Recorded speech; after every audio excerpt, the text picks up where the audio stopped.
चलिए नमस्कार, आदाब। अर्जुन राय नाम है मेरा और इस वक्त मेरी मौजूदगी जौनपुर मुख्यालय से 15 किलोमीटर दूर नगर पंचायत गौरा बादशाहपुर के नैनसन स्थित सुप्रभात चिल्ड्रंस एकेडमी पर है। एक नए सत्र की शुरुआत 2025-26 को लेकर के अलग अलग विद्यालयों में प्रारंभ हो चुकी है।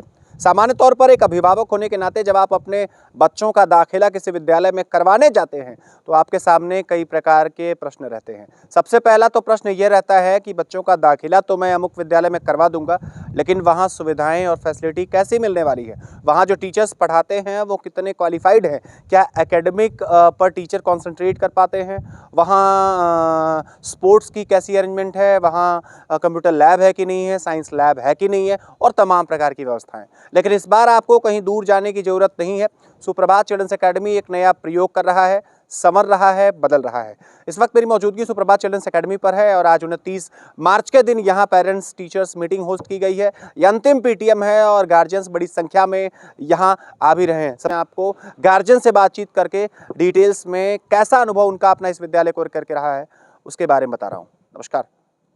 मेरे साथ बातचीत करने के लिए शैलेंद्र सोनकर जी हैं। इनके परिवार के 2 बच्चे जो यहीं सुप्रभात चिल्ड्रंस एकेडमी में पढ़ते हैं।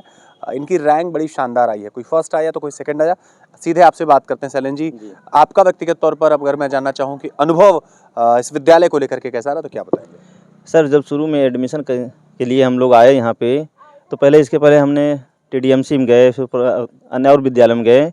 वहाँ जाने के बाद हमें लगा कि सुप्रभात में अन्य व्यवस्था विद्यालयों की अपेक्षा यहाँ अच्छी व्यवस्था मिल रही है और टीचर अच्छे हैं और यहाँ के प्रिंसिपल जो है प्रिंसिपल अदर स्टेट के हैं। तो यहाँ पे एजुकेशन के मामले में अन्य विद्यालयों से अच्छी व्यवस्था है और बच्चे पढ़ने में अति उत्तम हैं। अच्छा, एक मशवरा अगर कोई जो विद्यालय को आप देना चाहें, कोई ऐसा लगता है सुझाव जो आप विद्यालय को देना चाहें तो क्या कुछ देंगे?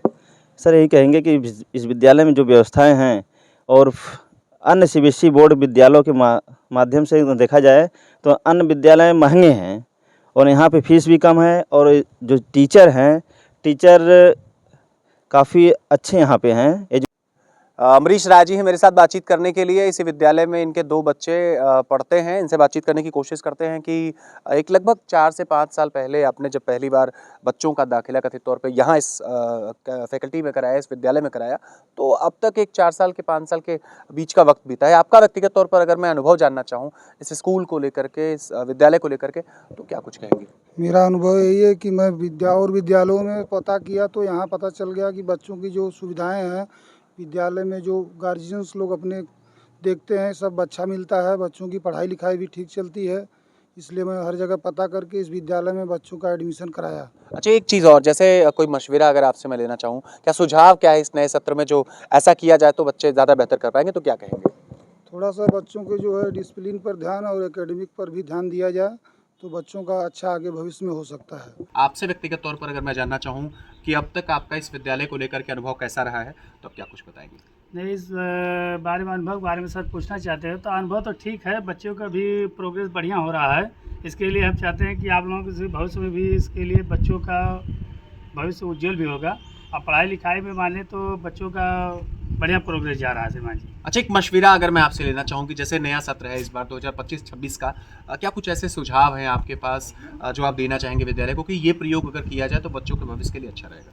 जैसे बच्चों को वर्क दिया जाता है, होमवर्क पढ़ने या तो लिखने के लिए या तो याद करने के लिए, तो कम से कम जो बच्चों को दिया जाता है वो क्या पढ़ के आए क्या नहीं पढ़े, वो कम से कम एक बार उनको लर्न करा लेना चाहिए तो, ताकि ये पता चले कि बच्चे घर पे होमवर्क कर रहे हैं या याद कर रहे हैं कि नहीं कर रहे हैं। इस पर थोड़ा दबाव देना या उस पर सुझाव हमारा यही है कि कम से कम जो बच्चे घर से पढ़ के आ रहे हैं उस पर थोड़ा आप लोगों की भी जिम्मेदारी बनती है कि देखें बच्चा पढ़ रहा है कि नहीं पढ़ रहा है। आपका अपना अनुभव इस विद्यालय को लेकर के कैसा रहा? सबसे पहले मैं इस कॉलेज के तमाम जो टीचर्स लोग हैं सबको धन्यवाद करता हूं। और जहां तक मेरा ख्याल है सर कि मैं इस हिसाब से देख रहा हूं, इस क्षेत्र में बहुत से कॉलेज स्कूल हैं, लेकिन मेरे हिसाब समझ में आ रहा है कि जौनपुर लेवल में, मतलब अगर आपको जौनपुर भेजना है तो वहाँ से मत भेजिए, अगर दूर पड़ रहा है तो आप यहाँ भेजिए, क्योंकि बहुत अच्छा स्कूल है। यहाँ बच्चों को अच्छी शिक्षा दी जा रही है और एक अपनाइयत सी महसूस होती है यहाँ पे कि अगर आप घर हैं कोई दिक्कत नहीं, आप फ़ोन करते हैं, यहाँ पे जिम्मेदार लोग हैं, बहुत अच्छे से यहाँ पे अप्लाई हो। तो ये अगला सत्र 2025 और 26 का भी 1 अप्रैल से शुरू हो रहा है, कोई मशवरा कोई सुझाव देना चाहते हैं स्कूल के टीचर्स को? मशवरा यही है कि बस जिस तरीके से चल रहा है उसे चलाइए, किसी ने कहा है कि बुलंदी पर पहुंचना कमाल नहीं होता, बुलंदी पर ठहरना कमाल होता है। तो इस तरीके से जिस लेवल पे कॉलेज जा रहा है, मेरी यही दुआ है और कि ये कॉलेज और तरक्की। इस विद्यालय को लेकर के बिट्टू जी आपका अपना अनुभव कैसा है? भाई इस विद्यालय को देख के मेरे लिए तो बहुत अच्छा अनुभव है, क्योंकि मैंने अब तक बहुत विद्यालय देखा और जबकि मेरे बच्चे नर्सरी में पढ़ते हैं और अभी साल भर भी नहीं हुआ है, मेरे बच्चे बहुत अच्छे नंबर से यहाँ हर बार निकले और यहाँ की व्यवस्था भी बिल्कुल अच्छी है। क्या सुझाव देना चाहेंगे यहाँ टीचर्स को? भाई मैं सुझाव टीचर को यही देना चाहूँगा कि जिस तरह टीचर इस समय यहाँ बच्चों का ध्यान दे के पढ़ा रहे हैं, उसी तरह से हमेशा बच्चों का ध्यान दें। यही सुप्रभात चिल्ड्रंस एकेडमी के शिवम जी हैं मेरे साथ बातचीत करने के लिए। बतौर स्पोर्ट्स टीचर यहाँ पिछले सालों से काम कर रहे हैं और इनका अपना अनुभव विद्यालय के बच्चों के साथ कैसा रहा है, इस बार ये क्या कुछ नए सत्र में करने वाले हैं, आइए इनसे जरा बातचीत करते हैं। शिवम जी, सबसे पहले स्वागत करते हुए एक सवाल के साथ शुरुआत करेंगे। यहाँ के बच्चों को आपने लंबे समय से देखा है, लंबे समय से जाना है, खेलों के प्रति यहाँ के बच्चों का रुझान कैसा दिखता है, कैसा माहौल आपको दिखता है? मैं सबसे पहले आपको धनंजय सर को बहुत बहुत धन्यवाद देना चाहता हूँ, जो कि यहाँ के मैंने बहुत से स्कूलों में काम किया। सेंट जोसफ में, इलाहाबाद नैनी में काम किया, उसके बाद शिवालिक पब्लिक स्कूल एक चाका घूर घाट में है, वहाँ पे काम किया। उसके बाद मैं आजमगढ़ तरवा सेंट जेवियर्स में काम किया। तो जिस तरीके से वहाँ के बच्चे में यहाँ के बच्चे में बहुत ज़्यादा अंतराल आ रहा है, इसलिए मैं चाहता हूँ कि यहाँ के बच्चे जिस तरीके से मैं खेल में जिस तरीके से ग्राउंड पे यहाँ पे निकालने का जब काम करता हूँ और जब यहाँ पे खिलाने का प्रैक्टिस करवाता हूँ, तो इस तरीके से बच्चों का जोश और जुनून अलग ही नज़र आता है। और मैं चाहता हूँ कि जैसे जौनपुर की धरती नामों से, वीरों की नामों से जैसे जानी जाती है, उस तरीके से मैं चाहता हूँ कि यहाँ के जौनपुर के कुछ खिलाड़ी के भी नाम से जाना जाए।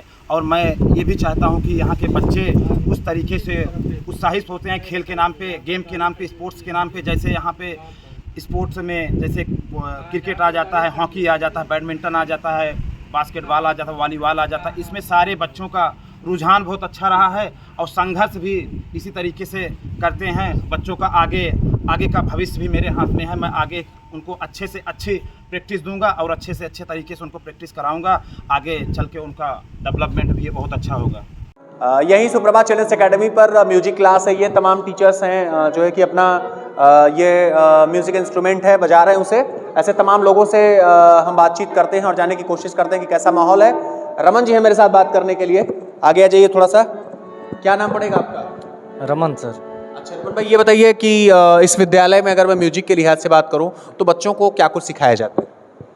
बिल्कुल, तबले में 3 ताल, कहरवा ताल, बाकी तबले में जो भी हैं ताल वो सब सिखाई जाती हैं और हारमोनियम में जो सरगम है वगैरह हैं, मतलब बेसिक चीज़ें। अच्छा, ये नया सत्र जो इस बार शुरू होने वाला है, तो इसमें बच्चों को म्यूजिक में आप क्या कुछ बताने वाले?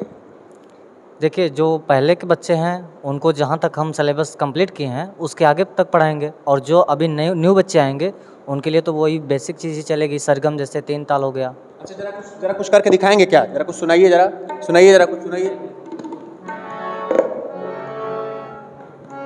मेरे साथ बातचीत करने के लिए सुप्रभात चिल्ड्रंस एकेडमी की जो मैनेजर हैं XMLC प्रभावती पाल मैम हैं। आपसे मैम सीधे सवाल पर आता हूँ। एक 2016 में जब आपने इस विद्यालय की शुरुआत की थी तो कुल मोटा 9 साल के आसपास का समय बीत चुका है।